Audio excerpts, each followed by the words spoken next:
exempted? Because I've seen the list of exemptions, and it's frankly huge. Can you give us an example of the... You're asking me to... Well, I mean, are we talking about cultural exchanges or what? I mean, because if Matt, you look at the list of stuff that's exempted, you start with the JCPOA, you go to climate, you go to COVID, you go to anything having to do with consular affairs. What you will see... You go to anything that the seventh floor thinks is significant enough, which could be anything. So I'm just wondering, what is it? You will see. You will see the Arctic Council in there. You will see every single. You will see a focus on our core national security interests. Yeah, but every international organization, contact with the Russians at every international organization is carved out. It's exempted from this. Matt, I'm not sure this. I'm going from the ICAO to the Arctic Council to the OSCE. We are going to pursue. I know. So what has been banned or halted because of this directive? To those core national security interests. I will leave it to your well-informed imagination what might not meet that criteria. I'm just wondering, can you point to something specific that is now no longer able to be talked about with Russians bilaterally because of this? Because it just seems like almost everything that one can imagine, except for, I don't know, licensing for artwork to come to be loaned to a museum the Russian is included. Well, if you look at the map and you see Hungary and you see how it is encircled, Russia, Belarus, Crimea, which they have taken over but had, it's still a danger now to Ukraine, and then you see Poland and Romania and all of those countries just abutting Russian influence. But what we also want to do is make sure that we're not projecting weakness abroad. And that's what's happening here. This Benghazi issue would be a tragedy in and of itself. But unfortunately, it's indicative of a broader problem. And that is what we are watching on our TV screens is the unraveling of the Obama foreign policy. Cutting our own defense, it makes us more weak. It projects weakness. And when we look weak, our adversaries are much more willing to test us. They're more brazen in their attacks. And our allies are less willing to trust us. With all due respect, that's a bunch of malarkey. And why is that so? Because not a single thing he said is accurate.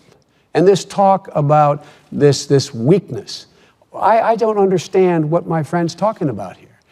This is a president who's gone out and done everything he has said he was going to do. This is a guy who's repaired our alliances so the rest of the world follows us again. What have you guys done throughout this slow-moving Russia crisis that has worked? In what capacity? Well, the president talked to Putin, he talked to the G7, he threatened sanctions, he put sanctions in place.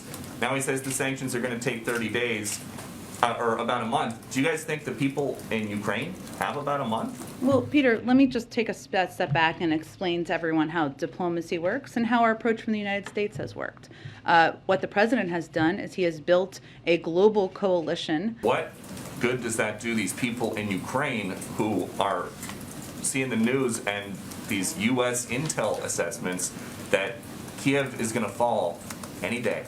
Well, Peter, first of all, we are the largest provider of humanitarian assistance, of security assistance in the world. Were the alliance correct?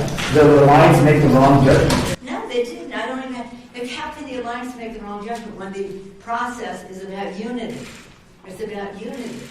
And I think that, frankly, you're wasting your time on something that is after the fact. It is our responsibility, and diplomacy means engaging even with countries where you have strong disagreement and strong opposition. And just so that we can understand then the approach, that means that you guys will sit here and sanction Vladimir Putin and then send diplomats to go sit on the same side of the table with the Russians to hash out the Iran deal. Is that what's happening?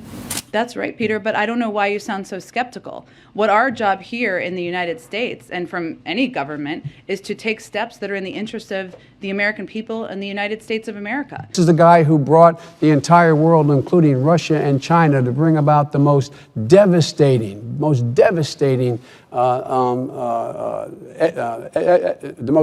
efforts on Iran to make sure that they, in fact, stop with their... Look, I mean, these guys bet against America all the time. He will be emboldened.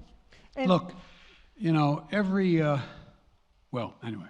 And can you talk anything more about your conversation? Mr. President.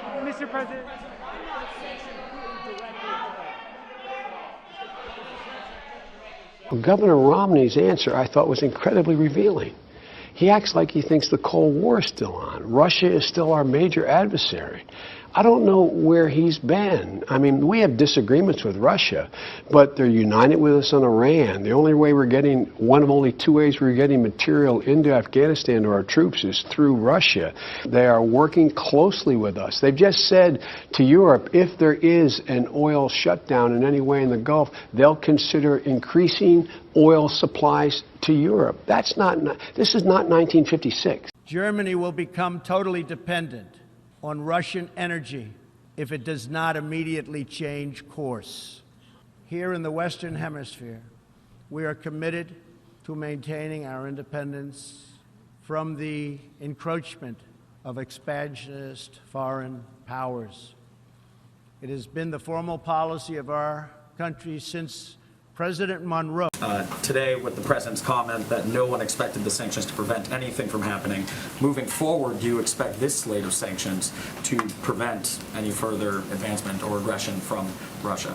Well, I would say that later in the back and forth or the press avail, he also said when asked if sanctions cannot stop President Putin, what penalty can? And he said, I didn't say sanctions couldn't stop him, which leads me to believe that's not exactly what he meant. He asked the press corps if they don't mind leaving at this point. Do you think he may have underestimated Putin? Thank you. Time to move. Thank you.